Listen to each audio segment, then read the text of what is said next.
What if I told you that sales objections are actually opportunities to close your prospect, build trust and a relationship, and close the deal? Sales objections are normal. It's not your fault. It's not that you contacted the wrong person. Everyone is going to have a sales objection, and it's your job to educate the person and help them through it. I now see sales objection as an opportunity to help build trust with my client, overcome what the deep problem really is, and help them get ready to make the changes they need to in their life, to join the program, to create change.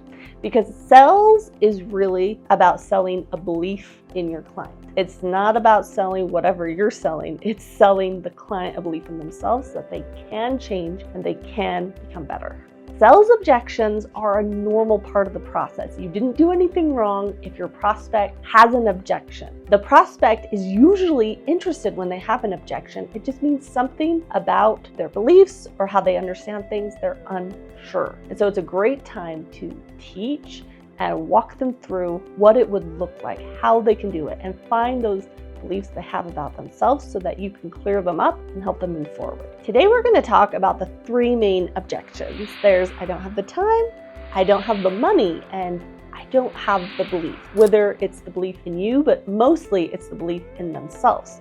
They don't believe they can get the result that you're talking about, and until they believe that they can do it, they're not going to buy. Now, the most common objection is, I don't have the money. Now, if you believe that when your prospect says it, you've lost the game. When they say, I don't have the money, it means I don't easily have the money and I don't believe your thing is valuable enough. It's not a talk about money, it's a talk about finding the value. If your thing is so valuable, they would be stupid not to buy it, they will find the money. Believe me, if you offered a Lamborghini to someone for $1,000, that person, you better believe, would find the $1,000 to buy the Lamborghini because it's so valuable. If your coaching program is so valuable that your price, even though it might be high, makes sense for the value of what you're selling, they will be able to find the money. So it's not about the money. It's about the value they perceive in the product you're selling. Now, a good way to illustrate is what are they going to miss out if they don't buy your thing? If you're teaching someone how to make $10,000 a month, and right now they're making $0. Every month they don't buy your thing, they're losing $10,000. So even though in their head they might justify, well, eventually I'd figure it out on my own, it doesn't make sense in their wallet. Well, every month I'm not doing this, I'm losing $10,000. Then even if your course were $20,000, it would still be worth it because in 2 months of doing your thing, they're gonna make it back. So make your product worth it. Have them be able to see what they're missing out on, and then they will be able to see the value. Quick bonus tip, remember when you're selling, people like to buy. People love to buy things. They just hate being sold. So if you allow the person to know the value and you offer it to them in an unpushy way that they can choose, they actually like buying. I mean, people love to buy. Look at the consumerism that's going on in the world. They just don't like to be pushed on.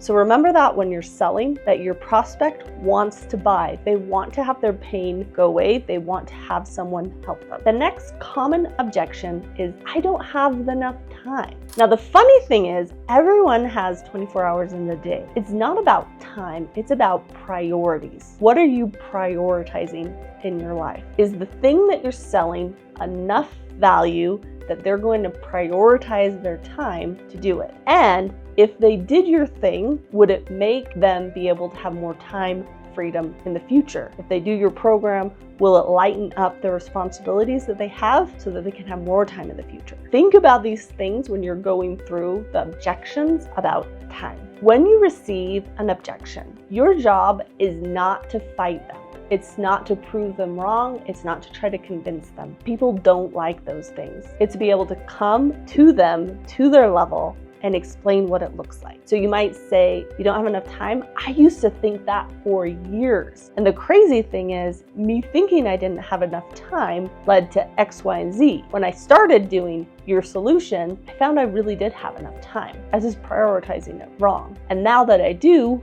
my solution, I have way more time to spend with my family. Another thing about time is your program is going to help condense their time. You can be like, oh, cool, yeah, I'm busy too. So how long have you been trying to solve this problem? Maybe they've been working at it for a couple of years. How's that going? Probably if they're talking to you, not great. So how long do you think it's gonna take you if you do it by yourself? That's gonna create up some pain. They're gonna be like, wow, I've been, trying to lose weight for years now, and you're right, I haven't gotten anywhere. Then your solution is actually saving them time in the long run. The last big objection is, I'm not sure if this is the right fit for me. I'm not sure if I can really do the thing. They might not say that, but they're thinking that. They're thinking, well, that's great for you and your clients, but I'm this, I'm special, I'm different. I don't know if I can do it. So we have to be able to address that I am special, I am different, to be able to get them past that objection. So what do you do when your prospect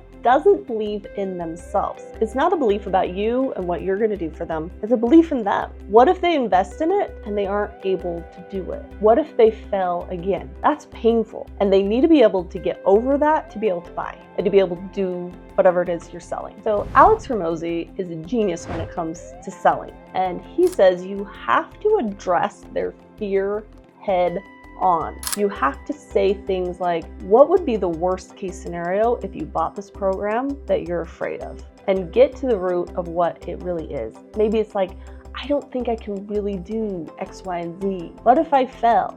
And then you can address those fears, those concerns, so that they're no longer a fear. Other questions you can ask are, what makes you feel like you might not be successful? What concerns do you have about your ability to get results? Asking questions like this will address their fear head on, and then once they've addressed their fear, they'll be able to move forward. It's great if you have examples of yourself or past clients that had similar struggles or even had more struggles, and you're able to share what those experiences looked like and that they were able to get success, so that that prospect can see that they too can get that result. So I want to know, what are some objections that you personally have come up against and how have you handled them? Let me know in the comments below, and let's help each other out and be able to learn more from each other. Now, remember, objections are not a problem. They're an opportunity to help you help your client through their disbeliefs and to a place where they believe in your thing and they believe in themselves.